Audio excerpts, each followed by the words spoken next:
ಚೆನ್ನಾಗಿದ್ದೀನಿ. ಆ್ಯಂಡ್ ನೀವು ಕೂಡ ತುಂಬ ಚೆನ್ನಾಗಿದ್ದೀರಾ ಅಂತ ಹಾಗಾಗಿ ಅವರು ಊರಿಂದಾನೇ ಕೊಟ್ಟು ಕಳಿಸಿದ್ದಾರೆ. ಇದ್ರದ್ದು ರೇಟ್ ಕೂಡ ನಾನು ಇನ್ನೂ ಪಾನಿಪುರಿ ತಿಂತೀನಿ ಅಂತ ಹೇಳಿದ್ಲು. ನಾನು ಬೇಡ, ಇವಾಗ ಟೈಮ್ ನೋಡಿ ನಮ್ಮ ಕಡೆ ಎಲ್ಲ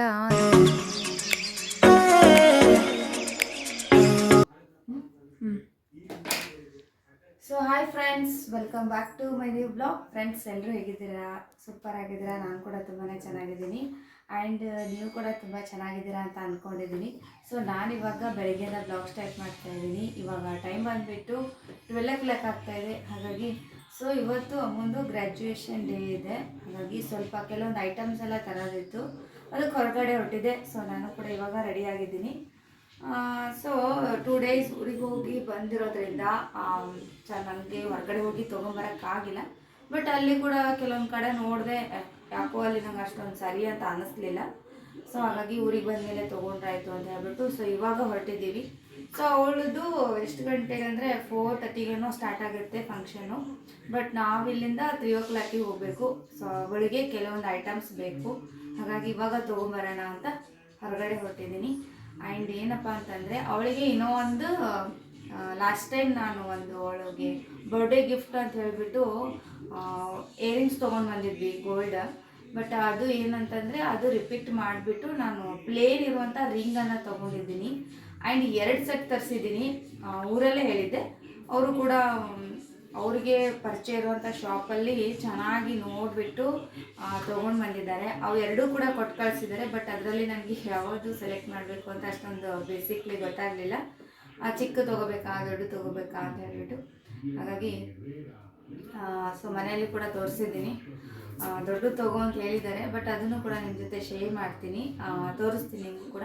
ಹಾಗೆ ನಮಗೂ ಕೂಡ ಟಿಫಿನ್ ಎಲ್ಲ ಆಯಿತು. ಆ್ಯಂಡ್ ಇವಾಗ ಹೊರಗಡೆ ಹೋಗಿ ಸ್ವಲ್ಪ ಶಾಪಿಂಗ್ ಮುಗಿಸ್ಕೊಂಡು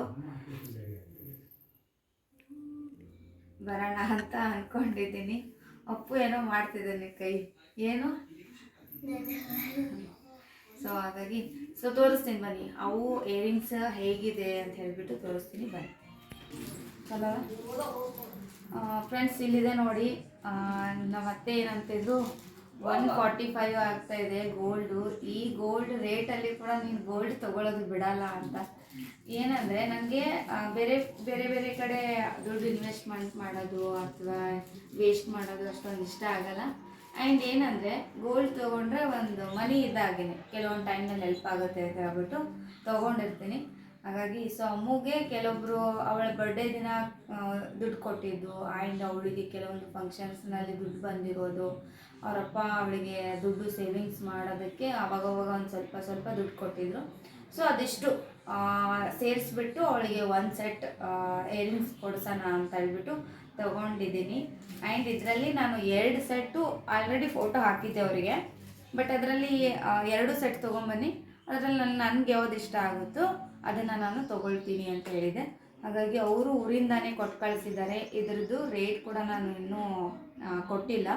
ಹಾಗಾಗಿ ಸೊ ಸೆಲೆಕ್ಟ್ ಮಾಡಿದ್ಮೇಲೆ ಯಾವತ್ತು ತೊಗೊಳ್ತೀನೋ ಅದನ್ನು ನಾನು ರೇಟ್ ನೋಡಿಬಿಟ್ಟು ಕೊಡೋಣ ಅಂತ ಅಂದ್ಕೊಂಡಿದ್ದೀನಿ. ಬಟ್ ಭಾಳ ದಿನದಿಂದ ಅಂದ್ಕೊಳ್ತಾ ಇದ್ದೆ ನಾನು ಅವಳಿಗೆ ಒಂದು ಸೆಟ್ ಬೇರೆದು ಯಾವುದಾದ್ರೂ ರಿಂಗ್ ಕೊಡ್ಸೋಣ ಅಂತ ಹೇಳ್ಬಿಟ್ಟು. ಬಟ್ ಚಿಕ್ಕವಳಿದ್ದಾಳೆ, ಆದರೂ ಕೂಡ ಸುಮ್ಮನೆ ಇರಬೇಕು. ಯಾವಾಗಾದರೂ ಫಂಕ್ಷನ್ ಇರುತ್ತೆ, ಪಾರ್ಟೀಸ್ ಇರುತ್ತೆ, ಮತ್ತು ಮನೆ ಫಂಕ್ಷನ್ಸ್ಗಳಿರುತ್ತೆ, ಅವಾಗ ಗೋಲ್ಡ್ ಹಾಕ್ಕೊಳ್ಳೇಬೇಕು. ಹಾಗಾಗಿ ಇರಲಿ ಅಂತ ಹೇಳಿಬಿಟ್ಟು ತೊಗೊಳ್ಳೋಣ ಅಂತ. ಸೊ ನಾನು ಫಸ್ಟಿಗೆ ಬಂದುಬಿಟ್ಟು ಇಲ್ಲಿ ಕಾಣಿಸ್ತಾ ಇದೆ ನೋಡಿ, ಇದು 2 ರಿಂಗನ್ನು ಕೊಟ್ಟು ಕಳಿಸಿದ್ದಾರೆ. ನಾನು 2 ಸೆಲೆಕ್ಟ್ ಮಾಡಿದ್ದೆ. ಏನಂದರೆ ಒಂದು ಪ್ಲೇನ್ ಸೆಲೆಕ್ಟ್ ಮಾಡಿದ್ದೆ, ಆ್ಯಂಡ್ ಒಂದು ಬಂದುಬಿಟ್ಟು ಈ ಥರ ಡಿಸೈನ್ಸ್ನಲ್ಲಿರೋದು ಸೆಲೆಕ್ಟ್ ಮಾಡಿದ್ದೆ. ಸೊ ಇದು ಪ್ಲೇನ್ ಬಂದುಬಿಟ್ಟು ಹತ್ರ ಎಷ್ಟು ಅಂದರೆ 1.5 ಗ್ರಾಮ್ ಏನೋ ಇದೆ. ಸೊ ಇದು ನನಗೆ ತುಂಬಾ ಇಷ್ಟ ಆಯಿತು. ಆ್ಯಂಡ್ ಯಾಕಂದರೆ ಇದರಲ್ಲಿ ನಾವು ಬೇರೆ ಬೇರೆ ಕಲರ್ಸ್ಗಳನ್ನು ಕೂಡ ನಾವು ಹಾಕ್ಕೊಳ್ಬೋದು. ಇಲ್ಲಿ ಮಣಿಗಳೆಲ್ಲ ಬರುತ್ತೆ ಗೋಲ್ಡ್ದು, ಬಟ್ ಇದರಲ್ಲಿ ಬೇರೆ ಬೇರೆ ಕಲರ್ಸ್ಗಳನ್ನು ಮಣಿಗಳನ್ನು ಹಾಕ್ಕೊಳ್ಬೋದು. ಇನ್ನೊಂದು ಇದು ರಫ್ ಆ್ಯಂಡ್ ಟಫ್ ಇದೆ. ಸೊ ಇದು ರಫ್ ಆ್ಯಂಡ್ ಟಫ್ ಆಗಿರೋದ್ರಿಂದ ಈಗ ನಾನು ವೇರ್ ಮಾಡ್ಬೋದು, ಇನ್ನೊಂದು ಕೇಸ್ ಅವಳು ಕೂಡ ವೇರ್ ಮಾಡ್ಬೋದು. ಬಟ್ ಈ ಸದ್ಯಕ್ಕೆ ಅವಳೇನು ವೇರ್ ಮಾಡಲ್ಲ, ಸ್ಕೂಲಲ್ಲಿ ಅಲೋ ಇರಲ್ಲ. ಹಾಗಾಗಿ ನಾನು ವೇರ್ ಮಾಡಿದ್ರು ಕೂಡ ಇದು ನಡೆಯುತ್ತೆ ಅಂತ ಹೇಳಿಬಿಟ್ಟು ಸೊ ಇದನ್ನು ಸೆಲೆಕ್ಟ್ ಮಾಡಿದ್ದೀವಿ. ಬಟ್ ಇದು ಇಲ್ಲಿ ಕಾಣಿಸ್ತಾ ಇದೆಯಲ್ಲ, ಇದನ್ನು ಕೂಡ ರಿಂಗೆ. ಬಟ್ ಇದನ್ನು ನಾನು ಅವರಿಗೆ ಪಿಕ್ಚರ್ ಕಳಿಸಿದ್ದೆ. ಆ್ಯಂಡ್ ಇದೇ ಈ ಮಾಡೆಲ್ ಬೇಡ, ಯಾಕಂದರೆ ಆಲ್ರೆಡಿ ಈ ಮಾಡೆಲ್ ನನ್ನ ಹತ್ರ ಇರೋದ್ರಿಂದ. ಬಟ್ ಇದು ಪ್ಲೇನ್ ಕಲರ್ನಲ್ಲಿ ನನಗೆ ತುಂಬ ಇಷ್ಟ ಆಗಿಬಿಟ್ಟಿತ್ತು, ಹಾಗಾಗಿ ಇದೇ ಇರಲಿ ಅಂತ ಹೇಳ್ಬಿಟ್ಟು ಇದನ್ನು ಸೆಲೆಕ್ಟ್ ಮಾಡಿದ್ದೀನಿ. ಕೆಲವೊಬ್ಬರು ಓಲ್ಡ್ ಯಾಕೆ ಸೆಲೆಕ್ಟ್ ಮಾಡಿದ್ದಾರಾ ಅಂತ ಹೇಳ್ಬಿಟ್ಟು ಕೂಡ ಕೇಳ್ಬೋದು. ಯಾಕಂದರೆ ಇದರಲ್ಲಿ ಯಾವುದೇ ಈಗ ಈಗ ಸ್ವಲ್ಪ ಏನಾದರೂ ಎಣ್ಣಿನ ಗಸಿ ಆಗಿರ್ಬೋದು, ಏನಾದರೂ ಡರ್ಟ್ ಆಗಿರ್ಬೋದು ಕೂತ್ಕೊಳ್ಳಲ್ಲ. ಕ್ಲೀನ್ ಮಾಡೋದಕ್ಕೂ ಕೂಡ ಈಸಿ ಆಗುತ್ತೆ. ಈಗ ಬೇರೆ ಬೇರೆ ಡಿಸೈನ್ಸ್ನಲ್ಲಿರುವಂಥ ಇಯರಿಂಗ್ಸನ್ನು ನಾವು ತೊಗೊಂಡ್ರೆ ಪದೇ ಪದೇ ಹೋಗಿ ನಾವು ಅಲ್ಲಿ ಹೋಗಿ ಕ್ಲೀನ್ ಮಾಡಿಸ್ಬೇಕಾಗುತ್ತೆ, ಅದಕ್ಕೂ ಕೂಡ ಅಮೌಂಟ್ ಕೊಡಬೇಕು. ಈಗ ತೊಗೊಳ್ಳುವಾಗಲೇ ನಾವು ಪ್ಲೇನ್ ತೊಗೊಂಡ್ಬಿಟ್ವಿ ಅಂತಂದರೆ ನಾವು ಮನೆಯಲ್ಲೇ ಆರಾಮ್ಸಾಗಿ ಕ್ಲೀನ್ ಮಾಡ್ಕೋಬೋದು. ಹಾಗಾಗಿ ಸೊ ಇದನ್ನು ತೊಗೊಂಡಿದ್ದೀನಿ. ಮತ್ತು ಅವರು ಕೂಡ ಈಗ ಪ್ಲೇನ್ ತೊಗೊಂಡಿದ್ದೀರಾ ಅಂತಂದಮೇಲೆ ಇದಕ್ಕೆ ಕೆಳಗಡೆ ಗೋಲ್ಡ್ ಮಣಿಗಳೆಲ್ಲ ಬರುತ್ತೆ, ಅದನ್ನು ಹಾಕ್ಕೊಡೋಣ ಅಂತ ಕೇಳಿದ್ವಿ. ಬಟ್ ನನಗೆ ಅದು ಬೇಡ, ಯಾಕಂದರೆ ಇದರಲ್ಲಿ ನಾನು ಎಲ್ಲ ಕಲರ್ ಇರುವಂಥದ್ದು ಒಂದು ಸೆಟ್ ತೊಗೊಂಡ್ಬಿಡ್ತೀನಿ. ಈಗ ವೈಟ್ ಡ್ರೆಸ್ ಹಾಕೊಂಡಾಗ ವೈಟ್ ಮಣಿ ಹಾಕ್ಕೊಳ್ಳೋದು, ರೆಡ್ ಡ್ರೆಸ್ ಹಾಕೊಂಡಾಗ ರೆಡ್ ಮಣಿ ಹಾಕ್ಕೊಳ್ಳೋದು, ಈ ಥರ ಇರುವಂಥದ್ದು ಒಂದು ಸೆಟ್ ಇದೆ. ಅದನ್ನು ಕೂಡ ಒಂದು ತೊಗೊಂಡೆ ಅಂದರೆ ಈಸಿಯಾಗಿ ಎಲ್ಲ ಡ್ರೆಸ್ಗಳ ಮೇಲೆ ಬರುತ್ತೆ ಅಂತ ಹೇಳ್ಬಿಟ್ಟು ಸೊ ಇದನ್ನು ಸೆಲೆಕ್ಟ್ ಮಾಡಿದ್ದೀನಿ. ಇದರದ್ದು ರೇಟ್ ಕೂಡ ಇಲ್ಲಿ ಮೆನ್ಷನ್ ಮಾಡಿದ್ದಾರೆ, ಅದನ್ನು ಕೂಡ ಶೇರ್ ಮಾಡ್ತೀನಿ. ಇನ್ನು ನೆಕ್ಸ್ಟ್ ಬಂದುಬಿಟ್ಟು ಇದು ಸೆಕೆಂಡು. ಇದನ್ನು ಕೂಡ ತುಂಬಾ ಚೆನ್ನಾಗಿದೆ. ಬಟ್ ನನಗೆ ಈ ಡಿಸೈನ್ಗಿಂತ ಫಸ್ಟಿಗೆ ಇಷ್ಟ ಆಗಿದ್ದೆ ಈ ಡಿಸೈನ್ ಇಷ್ಟ ಆಗಿತ್ತು. ಇನ್ನೂ ಒಂದು ಏನಂದರೆ ಇದು ತುಂಬ ಚಿಕ್ಕದಾಯಿತು ಅಂತ ಅನಿಸುತ್ತೆ. ಆಮೇಲೆ ಇಷ್ಟೊಂದು ಇದು ಹಾಕ್ಕೊಂಡ್ವಿ ಅಂತಂದರೆ ಕೆಲವೊಂದು ಟೈಮ್ನಲ್ಲಿ ಇದು ಕಟ್ ಆಗ್ಬೋದು, ಸ್ವಲ್ಪ ಏನಂದರೆ ಕಡಿಮೆ ಗೋಲ್ಡ್ ಬಳಸಿರೋದ್ರಿಂದ. ಹಾಗಾಗಿ ಸ್ವಲ್ಪ ವೇಟ್ ಕೂಡ ಕಡಿಮೆ ಇದೆ. ಈಗ ಡೈಲಿ ವೇರ್ ಮಾಡಿದ್ವಿ ಅಂತಂದರೆ ಇದು ಕೂಡ ನಡೆಯಲ್ಲ, ಡೈಲಿ ವೇರ್ ಮಾಡಿದ್ರೆ ಕಟ್ ಆಗ್ಬೋದು ಅಂತ ಹೇಳ್ಬಿಟ್ಟು ಇದನ್ನು ನಾನು ರಿಜೆಕ್ಟ್ ಮಾಡಿದೆ. ಬಟ್ ಆದರೂ ಕೂಡ ತುಂಬ ಇಷ್ಟ ಆಯಿತು ಡಿಸೈನ್ಸು. ಮತ್ತು ನೆಕ್ಸ್ಟ್ ಟೈಮ್ ಇನ್ನೂ ಯಾವಾಗಾದರೂ ಹೋದ್ವಿ ಅಂತಂದರೆ ಇದರಲ್ಲಿ ಜಾಸ್ತಿ ಗೋಲ್ಡನ್ನು ಹಾಕಿಬಿಟ್ಟು ಈ ಡಿಸೈನನ್ನು ಮಾಡಿಸೋಣ ಅಂತ ಅಂದ್ಕೊಂಡಿದ್ದೀನಿ. ಸೊ ಅವ್ರ ಹತ್ರ ಇರೋದೇ ಸ್ವಲ್ಪ ಕಡಿಮೆ ಇರುವಂಥ ಕಲೆಕ್ಷನ್ಸ್ ಇತ್ತು, ಹಾಗಾಗಿ ಎರಡೇ ತೊಗೊಂಡು ಬಂದು ಕೊಟ್ಟಿದ್ದಾರೆ. ಬಟ್ ಅವರು ನಾನು ಸೆಲೆಕ್ಟ್ ಮಾಡಿರೋದ್ರಲ್ಲಿ ಅವರು ಕೆಲವೊಂದು ಸೆಲೆಕ್ಟ್ ಮಾಡಿ ತೊಗೊಂಡು ಬಂದು ಕೊಟ್ಟಿರೋದು. ಬಟ್ ಇದರ ಪ್ರೈಸ್ ಏನಿದೆ ನೋಡೋಣ ಬನ್ನಿ.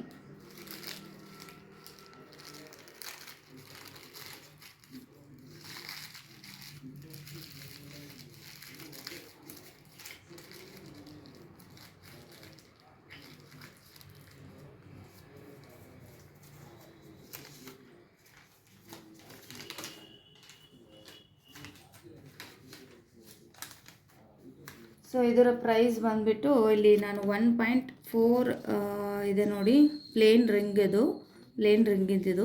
1.4 ಇದೆ. ಹತ್ತತ್ರ 1.5 ತನಕ ಆಗುತ್ತೆ ಅಂತ ಹೇಳಿದರು. ಅದಕ್ಕೆ ಅಮೌಂಟ್ ಬಂದುಬಿಟ್ಟು 20,000. ಆ್ಯಂಡ್ ನೆಕ್ಸ್ಟು ಇನ್ನೊಂದು ಚಿಕ್ಕದು ರೌಂಡ್ ಶೇಪಲ್ಲಿರುವಂಥದ್ದು ಡಿಸೈನ್ಸ್ನಲ್ಲಿರುವಂಥ ರಿಂಗ್ ಬಂದುಬಿಟ್ಟು 960 ಗ್ರಾಮ್. ಸೊ ಇದರ ಪ್ರೈಸ್ ಬಂದುಬಿಟ್ಟು 3,000. ಸೊ ಇದು ಟೋಟಲ್ ಬಂದುಬಿಟ್ಟು ಇಷ್ಟು. ನಾನು ಆಲ್ರೆಡಿ ಈಗ 10,000 ಪೇ ಮಾಡಿದ್ದೆ. ಸೊ ಇನ್ನು ಉಳಿದಿರೋ ಅಮೌಂಟನ್ನು ಕೊಡಬೇಕು. ಸೊ ಹಾಗಾಗಿ ಇದು ನಾನು ಫಸ್ಟಿಗೆ ಏನು ತೋರಿಸಿದ್ನಲ್ಲ ಪ್ಲೇನ್ ಕಲರ್ದು,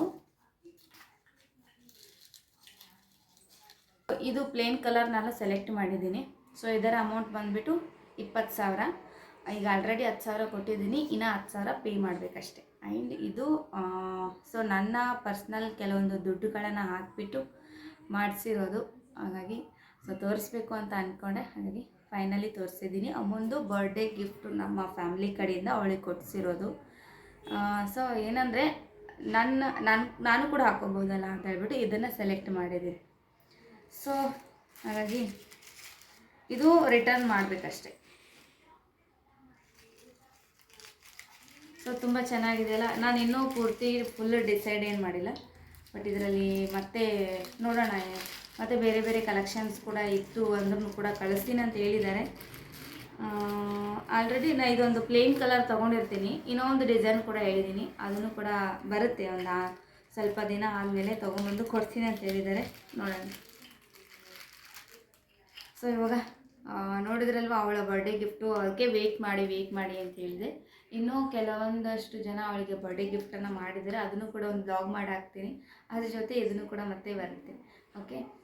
ಸೊ ಇವಾಗ ನಾನು ಕೂಡ ರೆಡಿಯಾಗಿದ್ದೀನಿ. ಈಗ ಹೋಗಿ ಅವಳಿಗೆ ಕೆಲವೊಂದು ಐಟಮ್ಸ್ ಬೇಕು, ತೊಗೊಂಡು ಬಂದು ಮತ್ತೆ ಈ ಬ್ಲಾಗನ್ನು ಕಂಟಿನ್ಯೂ ಮಾಡ್ತೀನಿ. ಫ್ರೆಂಡ್ಸ್, ಇನ್ನು ನಾನು ಹೊರಗಡೆ ಹೋಗಿ ಶಾಪಿಂಗ್ ಮುಗಿಸ್ಕೊಂಡು ಕೆಲವೊಂದು ಐಟಮ್ಸ್ ಎಲ್ಲ ತೊಗೊಂಡು ಬರೋದಿತ್ತು. ಗ್ಲೌಸು, ಸಾಕ್ಸು, ವೈಟ್ ಹೇಳಿದ್ರಲ್ಲ ಹಾಗಾಗಿ ತೊಗೊಂಡು ಬಂದೆ. ಅದಾದಮೇಲೆ ಪ್ಯಾಕಿಂಗ್ ಮಾಡಿಕೊಂಡೆ. ಒಂದು ಚಿಕ್ಕ ಬ್ಯಾಗು, ಅವಳಿಗೆ ಸ್ನ್ಯಾಕ್ಸು, ವಾಟರ್ ಬಾಟಲ್ಲು ಮತ್ತು ಎಕ್ಸ್ಟ್ರಾ ಬಟ್ಟೆ. ಯಾಕಂದರೆ ಅವರು ಬಾಡಿಗೆಗೆ ಬಟ್ಟೆಯನ್ನು ತೊಗೊಂಡು ಬಂದಿರೋದ್ರಿಂದ ಅಲ್ಲೇ ಅದನ್ನು ಬಿಚ್ಚಿಬಿಟ್ಟು ಕೊಡಬೇಕಾಗುತ್ತೆ. ಆ್ಯಂಡ್ ಹಾಗಾಗಿ ಸೊ ಅವಳಿಗೆ ಬಟ್ಟೆಯನ್ನು ತಗೊಂಡೆ. ಹಾಗೆ ಕೆಲವೊಂದು ಕರ್ಚೀಪು, ಸೊ ಸಮಥಿಂಗ್ ಏನೇನೋ ಇರುತ್ತೋ ಅವಳದು, ಅದಿಷ್ಟು ತೊಗೊಂಡು ಅದಾದಮೇಲೆ ಕಾರಲ್ಲಿ ಹೊರಟಿದ್ದೀವಿ. ನಮ್ಮಣ್ಣ ಕಾರ್ ತೊಗೊಂಡು ಬಂದಿದ್ದ. ಆ್ಯಂಡ್ ಅವ್ರ ಫ್ಯಾಮಿಲಿ ನಮ್ಮ ಫ್ಯಾಮಿಲಿ ಸೇರಿ ಹೊರಟಿದ್ದೀವಿ. ಬಟ್ ನಾನು ಕೂಡ ಫಸ್ಟ್ ಟೈಮ್ ಇವಾಗ ಫಂಕ್ಷನ್ಗೆ ಹೊರಟಿರೋದು. ಹೇಗಾಗುತ್ತೋ ಗೊತ್ತಿಲ್ಲ. ಆ್ಯಂಡ್ ನಾವು ಹೋದ್ಮೇಲೆ ಅಷ್ಟೊಂದೇನು ಜನ ಏನು ಕಾಣಿಸ್ತಾ ಇರಲಿಲ್ಲ. ಬಟ್ ಚೇರ್ಸ್ ಎಲ್ಲ ಹಾಕಿದ್ರು, ಸಿಕ್ಕಾಪಟ್ಟೆ ಚೇರ್ಸ್ ಹಾಕಿದ್ರು. ಆ್ಯಂಡ್ ಫಂಕ್ಷನಲ್ಲಿ ಸಣ್ಣದಾಗಿ ಸ್ಟಾರ್ಟ್ ಆಗಿತ್ತು. ಅಮ್ಮಗೆ ಪಾನಿಪುರಿ ತಿಂತೀನಿ ಅಂತ ಹೇಳಿದ್ಲು. ನಾನು ಬೇಡ ಅಂತ ಹೇಳಿದೆ. ಯಾಕಂದರೆ ಆಲ್ರೆಡಿ ಮನೆಯಲ್ಲೇ ನಾವು ಅವಳನ್ನು ರೆಡಿ ಮಾಡಿಕೊಂಡು ಕರ್ಕೊಂಡು ಬಂದಿದ್ದೀವಿ. ಇಲ್ಲೆಲ್ಲ ಬಂದು ರೆಡಿ ಮಾಡೋಷ್ಟು ಟೈಮು ಕೂಡ ಇರಲಿಲ್ಲ. ಅಲ್ಲಿ ಅದು ಅಲೌನೂ ಇರಲಿಲ್ಲ. ಹಾಗಾಗಿ ಮನೆಯಲ್ಲೇ ಬಟ್ಟೆ ಕೊಟ್ಟು ಕಳಿಸಿದ್ರು. ಮನೆಯಲ್ಲೇ ರೆಡಿ ಮಾಡಿಕೊಂಡು ಕರ್ಕೊಂಡು ತಿನ್ನಿಸ್ಕೊಂಡು ಬಂದಿದ್ದೀನಿ. ಬಟ್ ಇವಳಿಗೆ ಏನಂದರೆ ಕೆಲವೊಂದು ಸ್ನ್ಯಾಕ್ಸ್ ಎಲ್ಲ ನೋಡಿದ್ರೆ ಸುಮ್ಮನೆ ಇರಲ್ಲ, ಇವಳು ತಿಂತಾ ಇರ್ತಾಳೆ. ಆದರೂ ಬೇಡ ಅಂತ ಹೇಳಿದ್ನಲ್ಲ, ಸೊ ಹಾಗಾಗಿ ಬಿಟ್ಲು. ಅದ್ರ ಬದಲಾಗಿ ನಾನು ಅವಳಿಗೆ ಕೆಲವೊಂದು ಬಿಸ್ಕೆಟ್ ಎಲ್ಲ ಕೊಟ್ಟಿದ್ದೀನಿ, ಗಲೀಜಾಗದೇ ಇರೋವಂಥದ್ದು. ಹಾಗಾಗಿ ಸುಮ್ಮನೆ ಸೈಲೆಂಟ್ ಇದ್ಲು. ಇನ್ನು ನಾವು ಕೂಡ ಪಾನಿಪುರಿ ತಿಂತಾಯಿದ್ದೀವಿ ಬಂದಮೇಲೆ. ಯಾಕಂದರೆ ಆಮೇಲೆ ತುಂಬ ಜಾಸ್ತಿ ಜನ ಆಗಿಬಿಡ್ತಾರೆ, ರಶ್ ಆಗಿಬಿಡುತ್ತೆ ಆ್ಯಂಡ್ ಗಲೀಜಾಗುತ್ತೆ, ನಮಗೂ ಕೂಡ ಹೋಗಲ್ಲ. ಫ್ರೆಶ್ ಆಗಿ ತಂದು ಇಳಿಸಿದ್ರು. ಹಾಗಾಗಿ ಎಲ್ಲರೂ ಇವಾಗಲೇ ತಿಂತಾಯಿದ್ರು. ಅವರು ಟೀಚರ್ ಸ್ಟಾಫು ಆ ಕಡೆ ಆ್ಯಂಡ್ ಈ ಕಡೆ ನಾವು ಎಲ್ಲರೂ ಸೇರಿ ತಿಂತಾಯಿದ್ವಿ. ಆ್ಯಂಡ್ ತುಂಬ ಚೆನ್ನಾಗಿ ಕೂಡ ಮಾಡಿದರು ಪಾನಿಪುರಿ. ಇಲ್ಲಿ ನಮ್ಮ ಅಣ್ಣನ ಮಗ ಖೋಖೋದಲ್ಲಿ ಫಸ್ಟ್ ಬಂದಿದ್ದ. ಹಾಗಾಗಿ ಆ ಫೋಟೋ ಯಾಕೆ ತೋರಿಸ್ತಾ ಇದ್ದೀನಿ ಅಂತಂದರೆ, ಮಕ್ಕಳು ಓದೋದು ಮಾತ್ರ ಅಲ್ಲ, ಕೆಲವೊಂದು ಆ್ಯಕ್ಟಿವಿಟೀಸ್ನಲ್ಲಿ ಫಸ್ಟ್ ಬರ್ತಾರೆ. ಅವರಿಗೆ ಓದೇ ಮುಖ್ಯ ಅಂತ ಅಲ್ಲ, ಈ ಆ್ಯಕ್ಟಿವಿಟೀಸ್ಗಳನ್ನು ಕೂಡ ಅವರಿಗೆ ಕಲಿಸ್ತಾ ಇರಬೇಕು. ಅದರಲ್ಲಾದ್ರು ಮುಂದೆ ಬರ್ತಾರೆ. ಅದಕ್ಕೋಸ್ಕರ ಸೊ ತೋರಿಸ್ದೆ. ಆ್ಯಂಡ್ ಫಂಕ್ಷನ್ ಕೂಡ ಸ್ಟಾರ್ಟ್ ಆಗ್ತಾಯಿದೆ ಇವಾಗ. ದೀಪ ಎಲ್ಲ ಹಚ್ತಾ ಇದ್ದಾರಲ್ವ. ಇವಾಗ ಟೈಮ್ ಬಂದುಬಿಟ್ಟು 4:30 ಏನೋ ಆಗ್ತಾಯಿದೆ. ಕರೆಕ್ಟ್ ಟೈಮಿಗೆ ಸ್ಟಾರ್ಟ್ ಮಾಡಿದ್ದಾರೆ. ಯಾಕಂದರೆ ಮಕ್ಕಳು ಚಿಕ್ಕವರಾಗಿರೋದ್ರಿಂದ ನಿದ್ದೆ ಬಂದುಬಿಡುತ್ತೆ ಅವರಿಗೆ. ಸಿಕ್ಕಾಪಟ್ಟೆ ಡ್ಯಾನ್ಸ್ಗಳಿರುತ್ತೆ. ಆ್ಯಂಡ್ ತುಂಬ ದೊಡ್ಡ ಸ್ಕೂಲ್ ಆಗಿರೋದ್ರಿಂದ ABCD ಈ ಥರ ಎಲ್ಲ ಇರುತ್ತೆ. ಹಾಗಾಗಿ ಸೊ ಬೇಗ ಬೇಗ ಮಾಡಿಬಿಡ್ತಾರೆ. ಇವಾಗ ಟೈಮ್ ನೋಡಿ, ನಮ್ಮ ಕಡೆ ಎಲ್ಲ 9 o'clock ಸ್ಟಾರ್ಟ್ ಆಗೋದು, ಕೆಲವೊಂದು ಸಾರಿ 7 o'clock ಸ್ಟಾರ್ಟ್ ಆಗೋದು. ಬಟ್ ಇಲ್ಲಿ ಮಾತ್ರ ಆಗಲ್ಲ, 4:30 ಸ್ಟಾರ್ಟ್ ಆಗಿಬಿಟ್ಟಿದೆ. ಆ್ಯಂಡ್ ಮಿಡಲಲ್ಲಿ ಸ್ವಲ್ಪ ಸ್ಪೀಚ್ ಬೇರೆ ಇರುತ್ತಲ್ಲ, ಹಾಗಾಗಿ ಅದಕ್ಕೂ ಟೈಮ್ ಬೇಕೇ ಬೇಕು. ಅದನ್ನು ಮಾಡ್ತಾನೆ ಮಿಡಲಲ್ಲಿ ಒಂದೊಂದು ಸಾಂಗನ್ನು ಹಾಕ್ತಾಯಿದ್ರು. ಅದಾದಮೇಲೆ ನಾನು ಕೂಡ ಕೆಲವೊಂದು ಸ್ನ್ಯಾಕ್ಸ್ ತರೋಣ ಅಂತ ಔಟ್ಸೈಡ್ ಬಂದಿದ್ದೆ. ಬಟ್ ಏನಂದರೆ ಇಲ್ಲಿ ಅವ್ರ ಸ್ಕೂಲ್ ವತಿಯಿಂದನೇ ಇದು ಒಂಥರ ಫನ್ನಿ ಅಂತ ಹೇಳ್ಬೋದು, ವಿಡಿಯೋಸ್ ಮಾಡಿ ಈ ಥರ ಡ್ಯಾನ್ಸ್ ಮಾಡೋದು. ನಾನು ಕೂಡ ಫಾರ್ ದ ಫಸ್ಟ್ ಟೈಮ್ ಇದರಲ್ಲಿ ಡ್ಯಾನ್ಸ್ ಮಾಡ್ತಾ ಇರೋದು. ಬಟ್ ಅಲ್ಲೆಲ್ಲರೂ ನಿಂತ್ಕೊಂಡವರೆಲ್ಲ ನಗ್ತಾಯಿದ್ರು. ಆದರೂ ಕೂಡ ನನಗೆ ಇದು ಏನು ಹೊಸದಂತ ಅನಿಸಲ್ಲ. ಈ ಥರ ಎಲ್ಲ ನಾನು ಯೂಸ್ ಮಾಡಬೇಕು ಅನ್ನೋದರಲ್ಲೇ ಇರ್ತೀನಿ. ಎಲ್ಲೇ ಹೋಗಲಿ ಏನೂ ಬಿಡಬಾರ್ದು, ಎಲ್ಲ ಯೂಸ್ ಮಾಡಬೇಕು. ತಿನ್ನೋದಾಗಿದ್ದರೂ ಪ್ರತಿಯೊಂದು ಕೂಡ ತಿಂದು ಟೇಸ್ಟ್ ಆದರೂ ನೋಡಬೇಕು ಅನ್ನೋದೊಂದು ನನಗೆ ಯಾವಾಗಲೂ ಹಾಬಿ ಇರೋದು. ಹಾಗಾಗಿ ಸೊ ನಾನು ಒಂದು ಡ್ಯಾನ್ಸನ್ನು ಮಾಡಿದೆ. ಬಟ್ ಒಂಥರ ತುಂಬ ಚೆನ್ನಾಗಿದೆ, ಒಂಥರ ರೌಂಡ್ ಸರ್ಕಲ್ನಲ್ಲಿ. ಆ್ಯಂಡ್ ಏನಂದರೆ ಇದರಿಂದ ಡೇರಿಂಗ್ ಕೂಡ ಬರುತ್ತೆ. ಎಷ್ಟು ಜನ ಇದ್ರೂ ನಾವು ಮಾಡುವಂಥ ಕೆಲಸ ನಮ್ಮ ಮನಸ್ಸಿಗೆ ಇಷ್ಟ ಆಗಿ ಅದರಿಂದ ನಾವು ಚೆನ್ನಾಗಿ ಮಾಡಿದ್ರೆ ತುಂಬ ಖುಷಿ ಕೊಡುತ್ತೆ. ಆ್ಯಂಡ್ ಎದುರಿದ್ದವ್ರೂ ಕೂಡ ಧೈರ್ಯ ಬರುತ್ತೆ. ಸೊ ಹಾಗಾಗಿ ಮಾಡ್ತಾಯಿರ್ತೀನಿ. ಅಲ್ಲಿಂದ ಬಂದಮೇಲೆ ಕೆಲವೊಂದು ಸ್ನ್ಯಾಕ್ಸ್ ಎಲ್ಲ ತೊಗೊಂಡು ಬಂದೆ. ಸೊ ನೋಡ್ತಾ ಇದ್ದೀರಲ್ವ ಎಷ್ಟೊಂದು ಜನ ಕೂತಿದ್ರು ಅಂದರೆ ಸಿಕ್ಕಾಪಟ್ಟೆ ಜನ ಇದ್ದರು. ಹಾಗೆ ನಮ್ಮ ಅತ್ತೆ ಎಲ್ಲರೂ ನಾವು ಒಟ್ಟಿಗೆ ಒಂದು ಲೈನ್ ಹಿಡ್ದಿದ್ವಿ.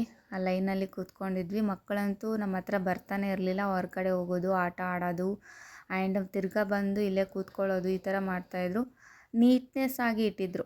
ಕೆಲವೊಂದು ಡಸ್ಟ್ಬಿನ್ ಆಗಿರ್ಬೋದು, ಕೂತ್ಕೊಳ್ಳೋ ಚೇರ್ ಆಗಿರ್ಬೋದು, ತುಂಬ ಚೆನ್ನಾಗಿತ್ತು. ಆ್ಯಂಡ್ ಫಂಕ್ಷನ್ ನೋಡಿ ಈ ಥರ ಕಾಣಿಸ್ತಾ ಇದೆ ನೈಟ್ ಟೈಮು. ಇನ್ನು ನಮ್ಮ ಅಮ್ಮಂದು ಸ್ಕೂಲ್ ಬಂದುಬಿಟ್ಟು ಈ ಥರ ಇದೆ ನೋಡಿ, ಒಂದು ಒಳ್ಳೆ ದೊಡ್ಡ ಅರಮನೆ ಥರ ಇದೆ. ಅಷ್ಟು ಚೆನ್ನಾಗಿ ಕಾಣಿಸ್ತಾ ಇತ್ತು. ಸೊ ನೋಡ್ತಾ ಇದ್ದೀರಲ್ವ ಎಷ್ಟು ಚೆನ್ನಾಗಿ ಕಾಣಿಸ್ತಾ ಇದೆ. ಸ್ಕೂಲ್ ಥರನೇ ಅನ್ನಿಸ್ತಾ ಇಲ್ಲ. ನಾವೆಲ್ಲೋ ಬೇರೆ ಕಡೆ ಏನೋ ಒಂದು ಫಂಕ್ಷನ್ಗೆ ಬಂದಿದ್ದೀವಿ ಅಂತ ಫೀಲ್ ಆಗ್ತಾಯಿದೆ. ಬಟ್ ನಾನು ಎದ್ದು ನಿಂತು ನೋಡಿದೆ. ಬಟ್ ಏನಂದರೆ ಎಷ್ಟು ಜನಪ್ಪ ಅಂದರೆ ಅಷ್ಟೊಂದು ಜನ. ಅಷ್ಟು ಜನರಿಗೆ ಮೇಂಟೈನ್ ಮಾಡೋದಿದೆಯಲ್ಲ ತುಂಬಾ ಕಷ್ಟ. ಅವರು ಎಲ್ಲ ರೀತಿಯಿಂದ ಫೆಸಿಲಿಟೀಸ್ ಇಟ್ಟಿದ್ದರು.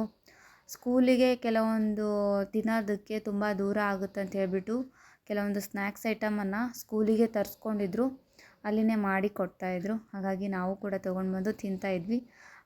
ಅಷ್ಟೊತ್ತಿಗೆ ಅಮ್ಮಂದು ಡ್ಯಾನ್ಸ್ ಬೇರೆ ಸ್ಟಾರ್ಟ್ ಆಗಿಬಿಡ್ತು. ಈ ಡ್ಯಾನ್ಸ್ ಎಷ್ಟು ಗಂಟೆಗೆ ಸ್ಟಾರ್ಟ್ ಆಗಿದೆ ಅಂದರೆ 10 ಆಗಿತ್ತು. ನಾವು ಬಂದಿರೋದು 3:30ಗೆ, ಫಂಕ್ಷನ್ ಸ್ಟಾರ್ಟ್ ಆಗಿರೋದು 4:30ಗೆ, ಅಮ್ಮನ ಡ್ಯಾನ್ಸ್ ಇರೋದು 10 ಎಷ್ಟೋ ತನಕ ಕೂತಿದ್ದೀವಿ. ನಮಗಂತೂ ಸಿಕ್ಕಾಪಟ್ಟೆ ಬಿಟ್ಟಿತ್ತು. ಯಾಕಂದರೆ ಈಗ ಮಕ್ಕಳು ಮಲ್ಕೊಂಡ್ಬಿಡ್ತಾರೆ. ನಮ್ಮ ಅಮ್ಮ ಅಂತೂ 9 ಅಷ್ಟೊತ್ತಿಗೆ ಮಲ್ಕೊಂಡ್ಬಿಡ್ತಾಳೆ ಒಂದೊಂದು ಸಾರಿ. ಹಾಗಾಗಿ ಮಲ್ಕೊಂಡಿರ್ಬೋದು ಅಂತ ಅಂದ್ಕೊಳ್ತಾ ಇದ್ದೆ. ಬಟ್ ಅವಳು ಹಾಗೇನಿಲ್ಲ. ಏನೋ ಒಂದು ಕೆಲಸ ಕೊಟ್ಟರೆ ಅದು ಕರೆಕ್ಟಾಗಿ ನಿಭಾಯಿಸ್ಬೇಕು, ಅಲ್ಲಿ ತನಕ ಮಲ್ಕೊಳ್ಳೋದಿಲ್ಲ. ಈ ಥರ ಅವಳು. ಬಟ್ ಹೇಳೋಕ್ಕಾಗಲ್ಲ, ಒಂದೊಂದು ಟೈಮ್ನಲ್ಲಿ ಮಕ್ಕಳಿಗೆ ಎಲ್ಲ ಜನರನ್ನು ನೋಡಿ, ಫಂಕ್ಷನನ್ನು ನೋಡಿ, ಮೈ ಮೇಲೆ ಹಾಕ್ಕೊಂಡಿರುವಂಥ ಐಟಮ್ಸನ್ನು ನೋಡಿ ಅವರಿಗೆ ನಿದ್ದೆ ಬಂದುಬಿಡುತ್ತೆ, ತಾನೇ ಟಯರ್ಡ್ ಆಗುತ್ತೆ, ಆಮೇಲೆ ತುಂಬ ಹಸಿವಾಗುತ್ತೆ. ಅವಳಿಗೆ ಅವರು ಏನು ಆಗಿಬಿಡ್ತಾರೆ ಅಂದರೆ ಮೂಡೆಲ್ಲ ಹೋಗ್ಬಿಡುತ್ತೆ, ಈ ಥರ ಆಗಿಬಿಡುತ್ತೆ. ಹಾಗಾಗಿ ನಾನು ಕೂಡ ಹಾಗೆ ಅಂದ್ಕೊಂಡಿದ್ದೆ. ಅವಾಗವಾಗ ಮಧ್ಯ ಹೋಗಿ ಅವಳನ್ನು ಭೇಟಿಯಾಗಿ ಬರ್ತಾಯಿದ್ದೆ, ಏನಾದರೂ ಬೇಕಾಗುತ್ತೇನೋ ಅಂತ ಹೇಳ್ಬಿಟ್ಟು ಕೇಳಿ ಬರ್ತಾಯಿದ್ದೆ. ಬಟ್ ಅಲ್ಲಿ ಹಾಗೇನಿಲ್ಲ, ಟೀಚರ್ಸ್ ಎಲ್ಲ ತುಂಬ ಚೆನ್ನಾಗೇ ನೋಡ್ಕೊಳ್ತಾರೆ. ಹಾಗಂದು ಕೇಸ್ ಏನಾದರೂ ಇತ್ತು ಅಂದರೆ ಫೋನ್ ಮಾಡ್ತಾರೆ, ಹೋಗಿ ಮೀಟ್ ಆಗೋದು. ಬಟ್ ಅಮ್ಮನ ಡ್ಯಾನ್ಸ್ ಮಾತ್ರ ತುಂಬ ಸಖತ್ತಾಗಿ ಮಾಡಿದ್ಲು. ಬಟ್ ಲೇಟ್ ಆದ್ರೂ ಲೇಟೆಸ್ಟಾಗಿ ಮಾಡಿದ್ದಾಳೆ. ಅಷ್ಟೊಂದು ಚೆನ್ನಾಗಿತ್ತು. ಓಕೆ, ಯಾಕಂದರೆ ನಾನು ಹಾಡು ಹಾಕ್ಬಿಡ್ತಿದ್ದೆ, ಬಟ್ ಕಾಪಿರೈಟ್ ಬಂದುಬಿಡುತ್ತೆ. ಹಾಗಾಗಿ ಹಾಡು ಹಾಕೋಕ್ಕಾಗಲ್ಲ. ಹಾಗಾಗಿ ಫುಲ್ ವಿಡಿಯೋನ ನಾನು ಅವಳದು ಡ್ಯಾನ್ಸ್ದೇ ಹಾಕಿದ್ದೀನಿ. ಯಾವಾಗಾದರೂ ದೊಡ್ಡವಳಾದಮೇಲೆ ಈ ವಿಡಿಯೋನ ನೋಡ್ತಾಳೆ, ಆವಾಗ ತುಂಬ ಖುಷಿ ಪಡ್ತಾಳೆ ಅಂತ ಹೇಳ್ಬಿಟ್ಟು ನಾನು ಎಲ್ಲಿ ಎಡಿಟ್ ಮಾಡಿಲ್ಲ ಆ್ಯಂಡ್ ಎಲ್ಲಿ ಕಟ್ ಕೂಡ ಮಾಡೋದೇ ಇಲ್ಲ. ಹಾಗಾಗಿ ಫುಲ್ ಸಾಂಗನ್ನು ಹಾಕಿದ್ದೀನಿ. ನೀವು ಕೂಡ ನೋಡಿ ಎಂಜಾಯ್ ಮಾಡಿ. ಆ್ಯಂಡ್ ಮತ್ತೆ ಸಿಗೋಣ. ಓಕೆ.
ಫ್ರೆಂಡ್ಸ್, ನೀವು ಕೂಡ ನೋಡಿದ್ದೀರಾ ಅಂತ ಅಂದ್ಕೊಂಡಿದ್ದೀನಿ, ಎಂಜಾಯ್ ಮಾಡಿದ್ದೀರಾ ಅಂತ ಅಂದ್ಕೊಂಡಿದ್ದೀನಿ. ಇವಾಗ ಟೈಮ್ ಬಂದುಬಿಟ್ಟು 10:30 ಆಗ್ತಾಯಿದೆ. ಹಾಗಾಗಿ ನಾವು ಕೂಡ ಸ್ವಲ್ಪ ಸ್ನ್ಯಾಕ್ಸು ಅಥವಾ ಏನಾದರೂ ತಿಂದುಬಿಟ್ಟು ಇನ್ನು ಮನೆಗೆ ಹೊರಡ್ತಾ ಇದ್ದೀವಿ. ಎಲ್ಲರೂ ಆಲ್ಮೋಸ್ಟ್ ಜನ ಹೋಗಿದ್ದಾರೆ, ಇನ್ನೂ ಸ್ವಲ್ಪ ಜನ ಇದ್ದಾರೆ, ಇನ್ನು ಮುಂದ್ಗಡೆ ಇದ್ದಾರೆ. ನೈಟು 2 ಗಂಟೆ ತನಕ ಫಂಕ್ಷನ್ ಇರುತ್ತಂತೆ. ಬಟ್ ನಮಗೆ ಅಷ್ಟೊತ್ತನ ಇರೋಕ್ಕಾಗಲ್ಲ. ಹಾಗಾಗಿ ಇವಾಗ ನಾವು ಮನೆಗೆ ಹೊರಡ್ತಾ ಇದ್ದೀವಿ. ಸೊ ಇವತ್ತಿನ ಬ್ಲಾಗ್ ಇಲ್ಲಿಗೆ ಎಂಡ್ ಮಾಡ್ತಾ ಇದ್ದೀನಿ. ನಾಳೆ ಇನ್ನೊಂದು ಹೊಸ ಬ್ಲಾಗೊಂದಿಗೆ ಮತ್ತೊಮ್ಮೆ ಸಿಗ್ತೀನಿ. ಅಲ್ಲಿವರೆಗೂ take care. Bye. Good night.